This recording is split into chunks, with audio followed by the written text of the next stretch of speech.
Hi friends, ಎಲ್ಲರೂ ಹೇಗಿದ್ದೀರಾ? ಇವತ್ತು ಬಂದು ಬುಧವಾರ. ತಿಂಡಿ ಎಲ್ಲ ಆಯಿತು. ಟೈಮ್ ಬಂದು 10:30 ಆಗಿದೆ.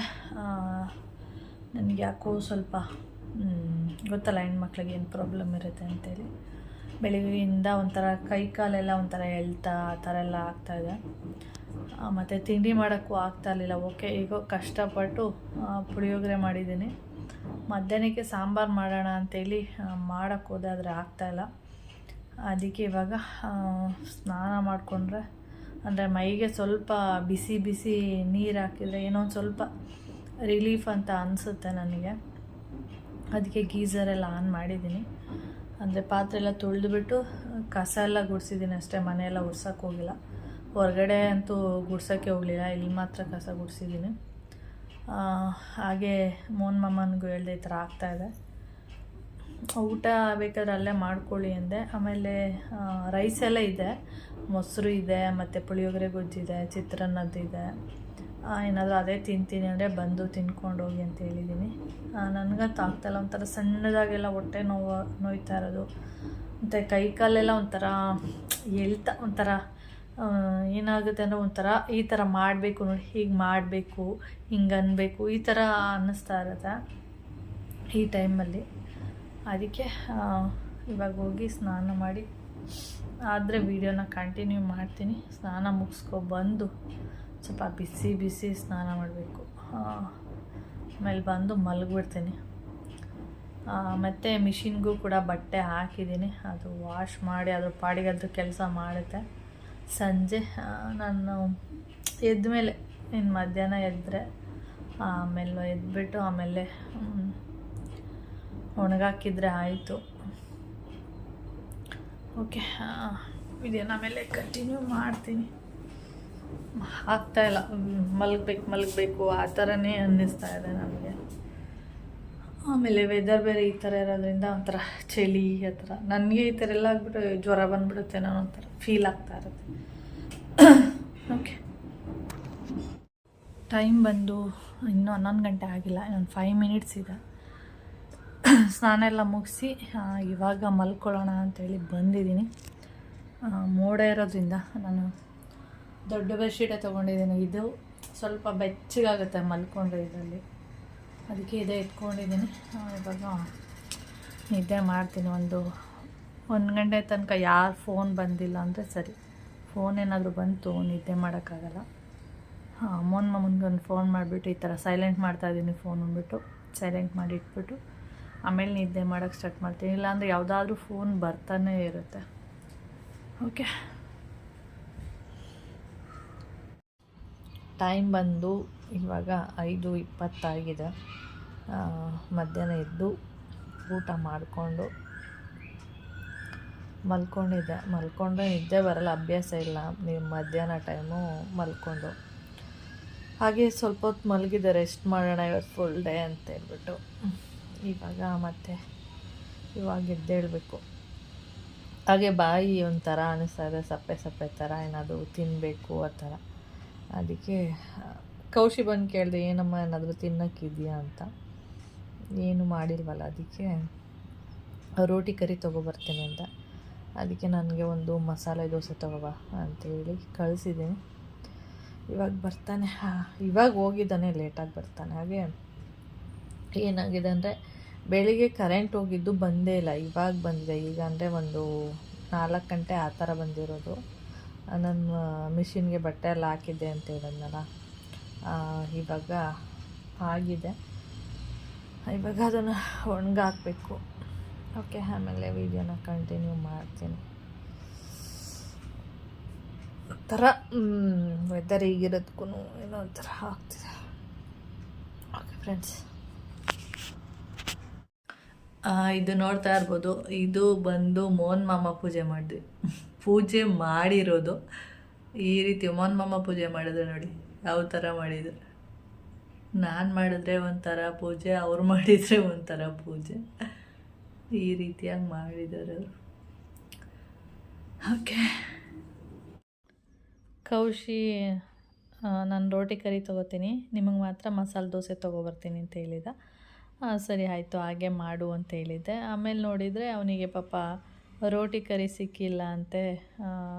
ಇನ್ನೇನು ಮಾಡೋದು, ನಾನು ಮಸಾಲೆ ದೋಸೆನೇ ತೊಗೊಳ್ತೀನಿ ಅಂದ್ಬಿಟ್ಟು ತೊಗೊಂಡು ಅವ್ನು ಸುಮಾರು ದಿನದಿಂದ ಹೇಳ್ತಾ ಇದ್ದ ನಾನು ರೋಟಿ ಕರಿ ತಿನ್ನಬೇಕು ಅಂತ. ಅವತ್ತು ಅಡುಗೆ ಮಾಡಿರಲಿಲ್ವಲ್ಲ ಮಧ್ಯಾಹ್ನ, ಅದಕ್ಕೆ ಆಯಿತು ಸರಿ ತಗೋ, ನೀನು ಅದು ತಗೋ ನನಗೆ ಇದು ತಗೋಬಾ ಅಂತ ಹೇಳಿದೆ. ಪಾಪ ನೋಡಿದರೆ ಅವನಿಗೆ ಸಿಕ್ಕಿಲ್ಲ ಅಂತೆ. ಯಾಕೋ 2 ಮಸಾಲೆ ದೋಸೆ ತಂದಿದ್ದೀಯಾ? ನಾನು ಹೇಳಿದ್ದು ಫಸ್ಟ್ ಅವನಿಗೆ ರೋಟಿ ಕರಿನ ಅಲ್ಲೇ ತಿನ್ಕೊ, ಬಿಸಿ ಬಿಸಿ ಇರುತ್ತೆ, ಮನೆಗೆ ತರೋದ್ರೊಳಗೆ ಸ್ವಲ್ಪ ತಣ್ಣಗಾಗ್ಬಿಟ್ಟಿರುತ್ತೆ, ಅಲ್ಲೇ ತಿನ್ಕೊಬಿಡು, ನನಗೆ ಮಾತ್ರ ಮನೆಗೆ ತೊಗೋಬಾ ಅಂತ ಹೇಳಿದ್ದೆ. ನೋಡ್ಬಿಟ್ಟಿದ್ದೀನಿ ಇದು ಮಸಾಲೆ ದೋಸೆ 2 ತಂದಿದ್ದೀಯಾ ಅಂತ ಕೇಳಿದರೆ, ಅಮ್ಮ ಈ ಥರ ರೋಟಿ ಕರಿ ಖಾಲಿಯಾಗಿದೆ ಅಂತ ಇಲ್ಲ ಅಂತ ಹೇಳ್ಬಿಟ್ರು. ಮತ್ತು ಏನು ಮಾಡೋದು ಅಂತ ಗೊತ್ತಾಗಿಲ್ಲ. ಆಮೇಲೆ ನಾನು ಒಂದು ಮಸಾಲೆ ದೋಸೆ ತೊಗೊಳ್ಳೋಣ ಅಂದ್ಬಿಟ್ಟು ಮಸಾಲೆ ದೋಸೆ ತೊಗೊಂಡೆ ಅಂತ ಹೇಳ್ದ. ಸರಿ ಬಿಡು ಆಯಿತು.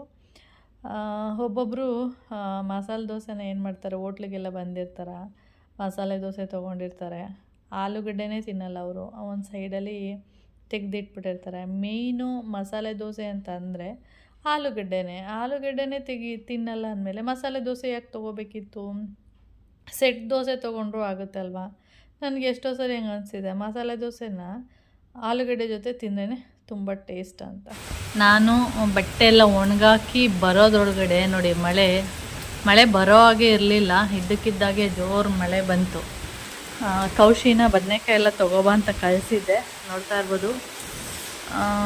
ನೆನ್ಕೊಂಡು ಬಂದವನು ನೋಡಿ, ಅಲ್ಲಿ ನಿಮಗೆ ಎಷ್ಟು ಲೈಟ್ ಬೆಳಕಿಗೆ ಚೆನ್ನಾಗಿ ಕಾಣಿಸುತ್ತೆ, ಎಷ್ಟು ಜೋರಾಗಿ ಮಳೆ ಬರ್ತಾ ಇದೆ ಅಂತ ಹೇಳಿ.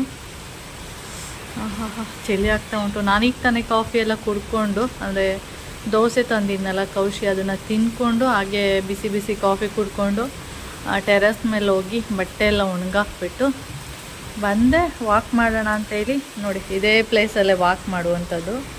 ಇವಾಗ ಈ ಥರ ಆಗಿದೆ, ವಾಕ್ ಮಾಡೋದಕ್ಕಾಗೋದಿಲ್ಲ, ಯಾಕೆಂದರೆ ಫುಲ್ಲು ಜಾರುತ್ತೆ.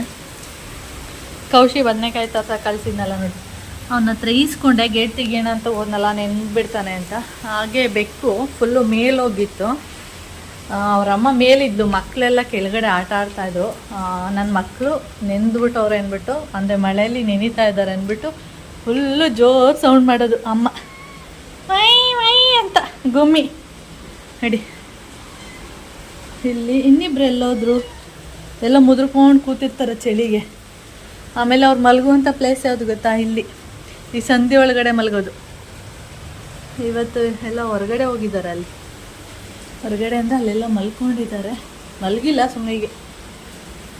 ಗೋಮ ಕದ್ದು ನೋಡಿ, ಮಳೆ ನೀರು ಇಲ್ಲಿ ತನಕ ಬರ್ತಾ ಇದೆ, ನೆನ್ಕೊಂಡು ಇದು ಡೋರಿಂದ ಹೀಗೆ ಬರ್ತಾ ಇರೋದು. ಇದೆಯಲ್ಲ ನಮಗೆ ಹೊರಗಡೆಯಿಂದ, ಅಂದರೆ ಹೊರಗಡೆಯಿಂದ ಒಳಗಡೆ ಬರಬೇಕಾದ್ರೆ ಇದು ಎಷ್ಟು ನೋವಾಗುತ್ತೆ ಅಂದರೆ, ಇದು ಇಡಬಾರ್ದಿತ್ತು. ಓಹ್ ಅಲ್ಲಿ ಹೌದ್ಕೊಂಡು ಅಮ್ಮ ಸರಿ, ಮಳೆ ಅಷ್ಟು ಜೋರಾಗಿ ಬರ್ತಾ ಇದೆ. ಬಾ ಬಾ ಗಮ ಬಾ. ಇವಳು ಹೇಗೆ ಅಂದರೆ ಅವ್ರ ಅಮ್ಮನ ಹತ್ರನೇ ಇರುತ್ತೆ ಅವಾಗಲೂ. ಅಮ್ಮ ಇಲ್ಲೇ ಅಮ್ಮ, ಏ ಗುಮಿ, ಬಾಯಿ ನೋಡಿ ಎಷ್ಟು ಜೋರಿದೆ.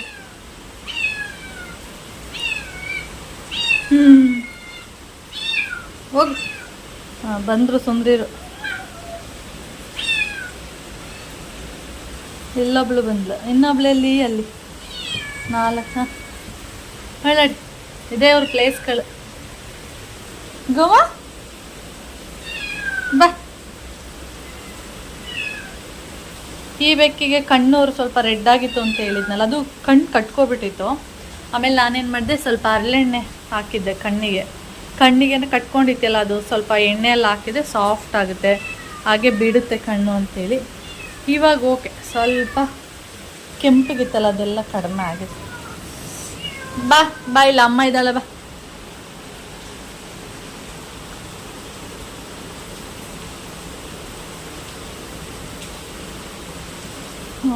ಜೋರು ಮಳೆ.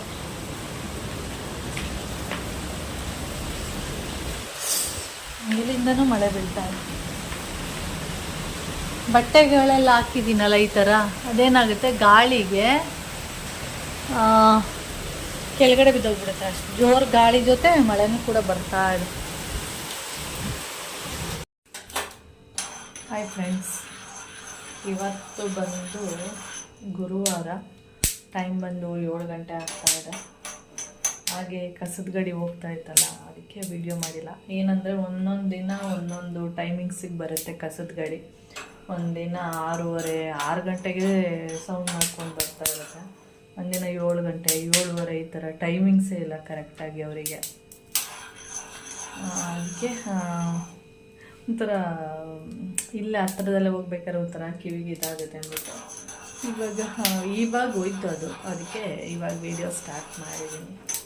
ಹಾಗೆ ನಿನ್ನೆ ರಾತ್ರಿ ನಾನು ಅಂದರೆ ಮುದ್ದೆ ಮಾಡಿಲ್ಲ, ಯಾಕೆಂದರೆ ತಿಂದಿದ್ದೆ ದೋಸೆ ಸಂಜೆಯಲ್ಲಿ.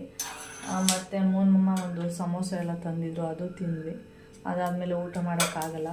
ಏನನ್ನಿಸ್ತಾಯಿತ್ತು ಅಂದರೆ ಈ ಕಡೆಗೆ ಒಂಥರ ಯಾವ ರೀತಿ ಅಂದರೆ ಹೊಟ್ಟೆ ಹಸಿತಾನೂ ಇಲ್ಲ, ಊಟ ತಿನ್ನಬೇಕು ಅಂತ ಒಂಥರ ಹೊಟ್ಟೆ ಫುಲ್ಲಾದಂಗೂ ಇದೆ. ಆಮೇಲೆ ಸುಸ್ತು ಕೂಡ ಆಗ್ತಾಯಿದೆ, ಮತ್ತು ತಿನ್ನೋ ಮನಸ್ಸೇ ಇಲ್ಲ. ಮುದ್ದೆ ಮಾಡು ಅಂದರು ಮೂನಮ್ಮ. ಅದಕ್ಕೆ ನಾನು ಈ ಥರ ನಮಗೆ ದೋಸೆ ತಿಂದ್ವಿ, ಸಮೋಸ ತಿಂದ್ವಿ, ಅದಕ್ಕೆ ಹೊಟ್ಟೆ ಫುಲ್ಲಾದಂಗಿದೆ. ಅದಕ್ಕೆ ಮುದ್ದೆ ಮಾಡಲ್ಲ, ಬರೀ ರೈಸ್ ಮಾಡ್ತೀನಿ ಅಂತ ಹೇಳಿದೆ. ಸರಿ ಆಯಿತು, ಹಾಗೆ ಮಾಡಿ ಅಂದರು. ಅದಕ್ಕೆ ನಾನು ಬರೀ ರೈಸ್ ಮಾಡಿಬಿಟ್ಟು ಊಟ ಮಾಡ್ಕೊಂಡು ಮಲ್ಕೊಂಡ್ವಿ. ಬೆಳಗ್ಗೆ ಏಳಕ್ಕೆ ಮೊದಲೇ ಸುಸ್ತಾಗ್ತಾಯಿದೆ. ಏನಕ್ಕೆ ಅಂದರೆ ನೋಡಿದರೆ ರಾತ್ರಿ ಮುದ್ದೆ ತಿಂದಿಲ್ಲ.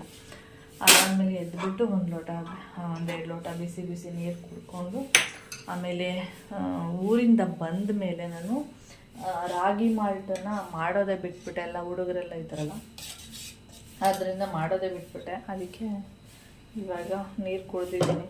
ಇವಾಗ ರಾಗಿ ಮಾಲ್ಟ್ ಕುಡಿದ್ರೆ ಸ್ವಲ್ಪ ಸುಸ್ತು ಕಡಿಮೆ ಆಗುತ್ತೆ, ಮತ್ತು ಇನ್ನೂ ಸ್ವಲ್ಪ ಕೈ ಕಾಲೆಲ್ಲ ಎಳ್ತಾ ಆ ಥರದ್ದೆಲ್ಲ ಇರುತ್ತೆ. ಇವತ್ತೊಂದಿನ ಇರುತ್ತೆ, ಅಂದರೆ ನಿನ್ನೆಗಿನ್ನ ಬೆಟರು. ನಿನ್ನಂತೂ ನಿಲ್ಲೋದಕ್ಕಾಗಲ್ಲ, ಆ ಥರ ಎಲ್ಲ ಆಗ್ತಾಯಿತ್ತು. ಇವತ್ತು ಆ ಥರ ಏನಿಲ್ಲ, ಸ್ವಲ್ಪ ಕಡಿಮೆ ಆಗಿದೆ. ನಾಳೆಗೆ ಕ್ಲಿಯರ್ ಆಗಿಬಿಡುತ್ತೆ. ಅದು ಮಾಮೂಲಿ ಎಲ್ಲರಿಗೂ, ಹೆಣ್ಮಕ್ಳಿಗೆ. ಇವಾಗ ನಾನು ದೋಸೆ ಇಟ್ಟಿತ್ತು ಫ್ರಿಜ್ಜಲ್ಲಿ, ಅದನ್ನು ತೆಗೆದಿಟ್ಟಿದ್ದೀನಿ. ಸ್ವಲ್ಪ ಇತ್ತು, ಇಲ್ಲಿ ನೋಡ್ತಾ ಇರ್ಬೋದು, ಸ್ವಲ್ಪ ಇದೆ. ಅದಕ್ಕೆ ದೋಸೆನೇ ಮಾಡಿಬಿಡೋಣ ಅಂದ್ಬಿಟ್ಟು ಅದಕ್ಕೆ ಕಡಲೆಕಾಯಿ ಎಲ್ಲ ಹುರಿದ್ಬಿಟ್ಟು ಇಟ್ಟಿದ್ದೀನಿ. ಅದನ್ನು ಹಾಕಿ ಚಟ್ನಿ ಮಾಡೋಣ ಅಂತೇಳಿ. ಹಾಗೆ ನನಗೆ ರಾಗಿ ಮಾಲ್ಟಿಗೆ ಮೊನ್ನೆ ಏನಪ್ಪ ಎಣ್ಣೆ ಅಂದರೆ ಎಣ್ಣೆ ಏನೋ ಹೇಳ್ತಾರೆ, ಅದು ಗಾಣ, ಅಂದರೆ ಇದು ಕೊಬ್ಬರಿನೆಲ್ಲ ಗಾಣಕ್ಕೆ ತೊಗೊಂಡೋಗಿದ್ನಲ್ಲ, ಅಲ್ಲಿ ಹೋಗ್ಬೇಕಾದ್ರೆ ನಾನು ತೋರಿಸಿದೆ. ಬೆಲ್ಲದ್ದು ಪೌಡರ್ ತೊಗೊಂಡಿದ್ದೀನಿ ಅಂಥೇಳಿ. ಇದೇನು ಹೇಳಿ, ಅದು ಜೋನಿ ಬೆಲ್ಲ ಅಂತನೇನು ಹೇಳ್ತಲ್ಲ, ಆದರೆ ಆ ಕಲರ್ ಇಲ್ಲ, ಇದು ನಾರ್ಮಲ್ ಕಲರ್ ಇದೆ, ಚೆನ್ನಾಗಿದೆ. ಆಮೇಲೆ ಟೇಸ್ಟು ಏನೋ ಡಿಫ್ರೆಂಟ್ ಆಗಿದೆ ಅಂತ ಅನ್ನಿಸ್ತು. ಅದಕ್ಕೆ ತೊಗೊಂಡಿದ್ದು. ಏನಕ್ಕೆ ಅಂದರೆ ಇದು 1 kg 100 ರೂಪಾಯಿ. ಅದೇ ಡಿಮಾರ್ಟಲ್ಲಿ 1 kg ತೊಗೊಂಡ್ರೆ 1 kg ಫ್ರೀ ಬರುತ್ತೆ. ಅದೇ ಅದು ಈ ಥರ ಇರಲ್ಲ, ಅದು ಟೇಸ್ಟ್ ಏನೋ ಬೇರೆ ಥರ ಇದೆ. ಅದಕ್ಕೆ ಬೆಲ್ಲ, ಸಕ್ಕರೆಗಿನ್ನ ಬೆಲ್ಲ ಒಳ್ಳೆಯದು. ಅದಕ್ಕೆ ನಾನು ಏನು ಮಾಡಿದ್ದೀನಿ, ಮಾಲ್ಟ್ ಮಾಡಬೇಕಾದ್ರೆ ಯೂಸ್ ಮಾಡ್ಕೊಳ್ಳೋಣ. ಹಾಗೆ ಬ್ಲ್ಯಾಕ್ ಟೀ ಕುಡಿತೀನಲ್ಲ, ಅಂಥ ಟೈಮಲ್ಲಿ ಬೆಲ್ಲನ ಯೂಸ್ ಮಾಡೋಣ ಅಂತೇಳಿ ತೊಗೊಬಂದಿದ್ದೀನಿ. ನಾವು ಬೆಲ್ಲ ಹಾಕಿದರೆ ಒಬ್ಬೊಬ್ಬರು ಅಂದರೆ ಏನು ಹೇಳ್ತೀವಿ, ಇದು ಬಾಣಂತಿಯರಿಗೆ ಏನು ಮಾಡ್ತೀವಿ ನಮ್ಮ ಕಡೆ, ಸಕ್ಕರೆ ಜಾಸ್ತಿ ಯೂಸ್ ಮಾಡಲ್ಲ, ಟೀ ಪೌಡ್ರು ಕೊಡಲ್ಲ. ಬಾಣಂತಿಯರಿಗೆ ಏನು ಮಾಡೋದು ಅಂದರೆ ಬೆಲ್ಲ ಮತ್ತು ಕಾಫಿ ಪೌಡರ್ನ ಹಾಕಿ ಡೈಲಿ ಅವರಿಗೆ ಕೊಡ್ತಾಯಿರ್ತಾರೆ, ಕಾಫಿ ಆ ಥರದ. ಏಕೆಂದರೆ ಮೈ ಸುಂಡಬೇಕು ಅಂದರೆ ಸುಂಡೋದು ಅಂದರೆ ಸಣ್ಣ ಆಗಬೇಕು ಅಂತೇಳಿ ಕಾಫಿ ಪೌಡರ್ನ ಜಾಸ್ತಿ ಹಾಕಿರ್ತಾರೆ. ಆಮೇಲೆ ಬೆಲ್ಲ, ಎಲ್ಲದಕ್ಕೂ ಕಾಫಿ, ಬೆಲ್ಲ, ಮತ್ತು ಅನ್ನೇನಾದರೂ ಒಂದಷ್ಟು ದಿನ ಸಪ್ಪೆ ಅನ್ನ ಕೊಡ್ತಾರಲ್ಲ, ಅದಕ್ಕೂ ಅಷ್ಟೇ ಬೆಲ್ಲ ಹಾಕಿ ತಿನ್ನಬೇಕು. ಮೈನ ಅದು ಸುಂಡಿಸುತ್ತೆ, ಅಂದರೆ ಸಣ್ಣ ಮಾಡುತ್ತೆ ಅಂತೇಳಿ ಬೆಲ್ಲನ ಕೊಡ್ತಾರೆ. ಇದು ಸಣ್ಣ ಆಗೋರಿಗೆ ಇದು ಒಂಥರ ಟಿಪ್ಸ್ ಇದ್ದಾಗೆ. ಬೆಲ್ಲ ಯೂಸ್ ಮಾಡ್ಕೊಂಡು ಕುಡಿಯೋದ್ರಿಂದ ಅದು ಹೀಟ್ ಅಲ್ವಾ, ಅದರಿಂದ ಮೈನೆಲ್ಲ ಸಣ್ಣ ಮಾಡುತ್ತೆ, ಅಂದರೆ ದಪ್ಪ ಇರೋರು ಸಣ್ಣ ಆಗ್ತಾರೆ ಅಂತೇಳಿ. ಅದಕ್ಕೆ ನಾನು ಸಣ್ಣ ಆಗಬೇಕು ಅಂತೇನಲ್ಲ ನಾನು, ಆದರೆ ಆರೋಗ್ಯಕ್ಕೆ ಒಳ್ಳೆಯದು, ಚೆನ್ನಾಗಿದೆ, ಏನೋ ಟೇಸ್ಟು ಚೆನ್ನಾಗಿದೆ ಅಂತ ಅನ್ನಿಸ್ತು. ಅದಕ್ಕೆ ಅದನ್ನೇ ತೊಗೊಬಂದಿದ್ದೀನಿ. ಈ ಥರ ಮಾಡಿದಾಗ ಯೂಸ್ ಮಾಡ್ಕೊಳ್ಳೋಣ ಅಂತೇಳಿ. ಓಕೆ, ಇವಾಗ ನಾನು ಚಟ್ನಿ ಮಾಡಬೇಕು. ಹಾಗೆ ಕೌಶಿಗೆ ಇವತ್ತಿನಿಂದ 8:30ಗೆ ಕ್ಲಾಸ್ ಇರೋದು. ಅವನು 8 ಗಂಟೆಗೆ ಬಿಡ್ತಾನೆ. ನೀನು ಚಟ್ನಿ ಎಲ್ಲ ಮಾಡಿಬಿಟ್ಟು ಅವನಿಗೆ ಬಾಕ್ಸಿಗೆಲ್ಲ ರೆಡಿ ಮಾಡೋದು ಕೆಲಸ. ಓಕೆ, ಆಮೇಲೆ ವಿಡಿಯೋನ ಕಂಟಿನ್ಯೂ ಮಾಡ್ತೀನಿ. ನಾನಿಲ್ಲಿ ಸ್ವಲ್ಪ ಹುರ್ಗಡ್ಲೆ, ಸ್ವಲ್ಪ ಶೇಂಗಾ ಬೀಜ 2 ಹಾಕ್ಬಿಟ್ಟು ಚಟ್ನಿ ಮಾಡಿದ್ದೀನಿ. ಕೌಶಿ ಹೇಳ್ದ ದೋಸೆ ಬೇಡ ನನಗೆ, ಪಡ್ಡು ಮಾಡಿಕೊಟ್ಬಿಡಮ್ಮ, ತುಂಬ ದಿನ ಆಗಿದೆ ಪಡ್ಡು ಮಾಡಿ ಅಂತ ಹೇಳ್ತಾ ಇದ್ದ. ದೋಸೆ ಆದರೆ ಸ್ವಲ್ಪ ಈಸಿ, ಪಡ್ಡು ಆದರೆ ಇದೆಲ್ಲ ಹಾಕ್ಕೊಂಡು ಮತ್ತು ಇದೆಲ್ಲ ತೊಳೆದಿಡಬೇಕು ಅಂತ ಏನೋ ಒಂಥರ ಹಿಂಸೆ ಅನ್ನಿಸ್ತಾಯಿತ್ತು. ಅವ್ನು ಕೇಳ್ತಾ ಇದ್ನಲ್ಲ ಪಡ್ಡು ಮಾಡಮ್ಮ ಅಂತ, ತುಂಬ ದಿನ ಆಯಿತು ಮಾಡಿ ಅಂತ. ಸರಿ ಆಯಿತು ಅಂದ್ಬಿಟ್ಟು ಅವನಿಗೆ ಈರುಳ್ಳಿ ತರಕಾರಿ ಎಲ್ಲ ಹಾಕಿ ಮಾಡಿದ್ರೆ ಅಷ್ಟು ಇಷ್ಟ ಆಗೋಲ್ಲ. ಒಂದೊಂದು ಸರಿ ಇಷ್ಟಪಡ್ತಾನೆ, ಒಂದೊಂದು ಸರಿ ಪ್ಲೈನೇ ಇರಲಿ ಅಂತ ಹೇಳ್ತಾ ಇರ್ತಾನೆ. ಅದಕ್ಕೆ ನಾನು ಪ್ಲೈನು ಏನೂ ಹಾಕಿಲ್ಲ. ಹಾಕಿದರೆ ಸ್ವಲ್ಪ ಕ್ಯಾರೆಟು, ಈರುಳ್ಳಿ ಈ ಥರದ್ದೆಲ್ಲ ಹಾಕ್ಬಿಟ್ಟು ಮಾಡಿದರೆ ಅದು ಇನ್ನೂ ಟೇಸ್ಟ್ ಇರುತ್ತೆ. ಅವನಿಗೆ ಪಡ್ಡು, ನಮಗೆ ದೋಸೆ ಹಾಕ್ಕೊಂಡು ತಿಂದ್ವಿ. ಗಮೆ 4 ಜನ ಒಟ್ಟೊಟ್ಟಿಗೆ ಬಂದ್ಬಿಟ್ಟಿದ್ದೀರಾ? ಹಾಂ, ಕಗ್ಗಿ ಹಾಯ್ ಕಗುಡೆ ಐ ಬಾಯ್ಲಿ ಕಂಚು ಕಂಚು.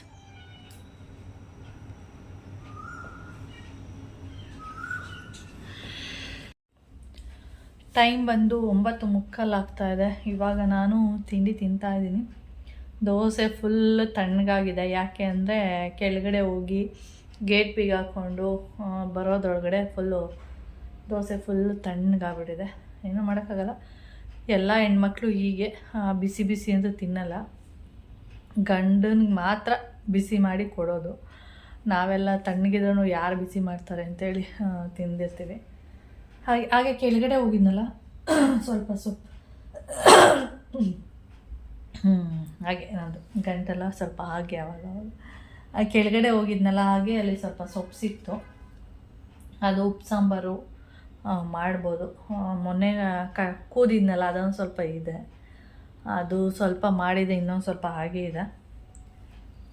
ಇವತ್ತು ನೋಡೋಣ, ಗೊತ್ತಿಲ್ಲ, ಪಲ್ಯ ಮಾಡೋಣ ಅಂದ್ಕೊಂಡು ಇಟ್ಟಿದ್ದೀನಿ, ಹಾಗೇ ಇದೆ ಫ್ರಿಜ್ಜಲ್ಲಿ. ಇವಾಗ ಹೋಗಿದೆ ಅಂತ ಸ್ವಲ್ಪ ಕಿತ್ಕೊಂಡು ಬಂದೆ. ಆ ಗಿಡ ಹೇಗಿದೆ ಅಂದರೆ, ನಮ್ಮಮ್ಮ ಅದು ಬೀಜ ತೊಗೊಬಂದಿದ್ರು, ಅದು ಮೇಲೆ ಅಂದರೆ ಟೆರೆಸ್ ಮೇಲೆ ಒಣಗಾಕಿದ್ರು. ಅದೇನಾಗ್ಬಿಡ್ತು ಅಂದರೆ ಮಳೆ ಬಂದು ಎಲ್ಲ ಕೊಚ್ಕೊಬಂದು ಕೆಳಗಡೆ ಬಿದ್ದೋಗಿದೆ ಬೀಜಗಳು. ಅದೆಲ್ಲ ಗಿಡಗಳಾಗಿರೋದು, ಅಲ್ಲೊಂದು ಇಲ್ಲೊಂದು ಆಗಿದೆ.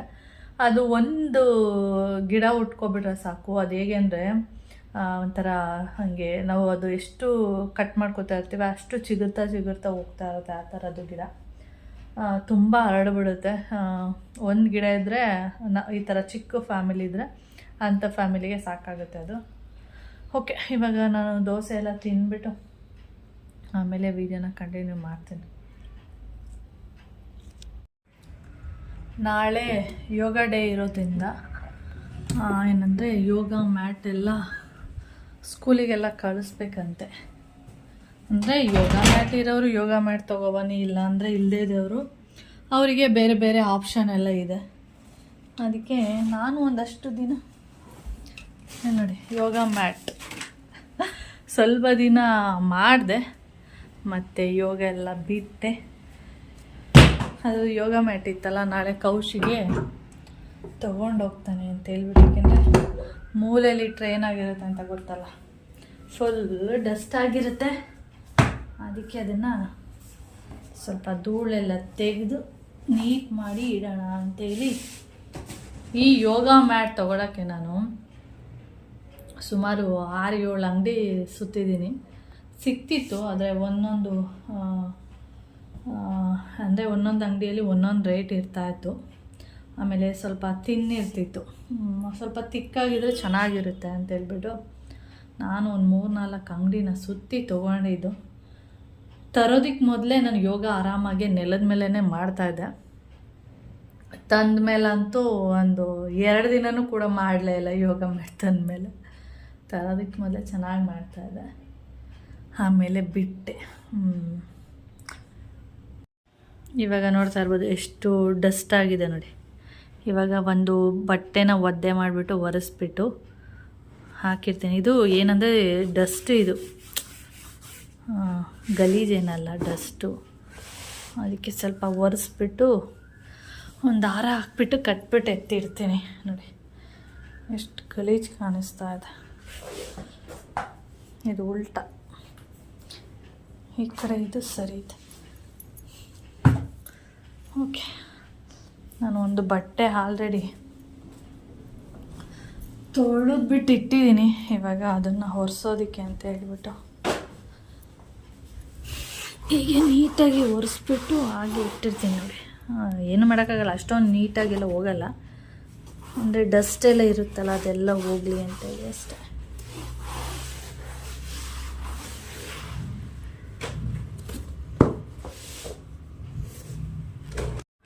ಕರೆಂಟು 3 ಗಂಟೆಯಲ್ಲಿ ಹೋಗಿರೋದು, ಇವಾಗ 5:45 ಆಗಿದೆ. ಇವಾಗ ಬಂದಿದೆ ಕರೆಂಟು. ಸ್ನಾನಕ್ಕೆ ಹೋಗ್ಬೇಕಿತ್ತು, ಅಷ್ಟೊತ್ತಿಗೆ ಕರೆಂಟ್ ಹೋಯಿತು. ಅದಕ್ಕೆ ವೆಯ್ಟ್ ಮಾಡ್ತಾಯಿದ್ದೆ. ಅಂದರೆ ಮಳೆ ಬಂತು. ಇವಾಗಂತೂ ಒಂದು 3 ಡೇಸಿಂದ ಡೈಲಿ ಮಳೆ ಬರ್ತಾ ಇದೆ. ಅದು ಮಧ್ಯಾಹ್ನನೇ ಸ್ಟಾರ್ಟ್ ಆಗುತ್ತೆ, ಒಂದು 12 ಗಂಟೆ ಹಾಗೆ. ಇವತ್ತು ಹಾಗೆ 3:45ಗೆ ಕರೆಂಟ್ 3:45ಗೆ ಮಳೆ ಬರೋದಕ್ಕೆ ಸ್ಟಾರ್ಟ್ ಆಯ್ತಲ್ಲ, ಆ ಟೈಮಲ್ಲಿ ಕರೆಂಟ್ ಹೋಯಿತು. ನೋಡಿದರೆ ಮಧ್ಯದಲ್ಲಿ ಒಂದು ಸರಿ ಬರೋದು ಹೋಗೋದು ಈ ಥರ ಮಾಡ್ತಾಯಿತ್ತು. ಇವಾಗ ನೋಡಿದ್ರೆ 5:45 ಆಗಿದೆ, ಇವಾಗ ಬಂದಿದೆ. ಇವಾಗ ಗೀಝರೆಲ್ಲ ಆನ್ ಮಾಡಿದ್ದೀನಿ. ಇನ್ನು ನೀರೆಲ್ಲ ಬಿಸಿ ಆಗೋದಕ್ಕೆ ಒಂದು 1/4 ಗಂಟೆ ಏನಾದರೂ ಟೈಮ್ ಬೇಕು. ಹಾಗೆ ನಾನು ಈ ವಿಡಿಯೋನು ಕೂಡ ಇಲ್ಲಿಗೆ ಎಂಡ್ ಮಾಡ್ತೀನಿ. ನಿಮಗೆ ವಿಡಿಯೋ ಇಷ್ಟ ಆದರೆ ಲೈಕ್, ಶೇರ್, ಕಾಮೆಂಟ್ ಮಾಡಿ. ಹಾಗೆ ಯಾರಾದರೂ ಫಸ್ಟ್ ಟೈಮ್ ನೋಡ್ತಾ ಇದ್ದರೆ ಪ್ಲೀಸ್ ಸಬ್ಸ್ಕ್ರೈಬ್ ಮಾಡ್ಕೊಂಡು ನೋಡಿ. ನೆಕ್ಸ್ಟ್ ವಿಡಿಯೋದಲ್ಲಿ ಸಿಗೋಣ. ಓಕೆ, ಬಾಯ್.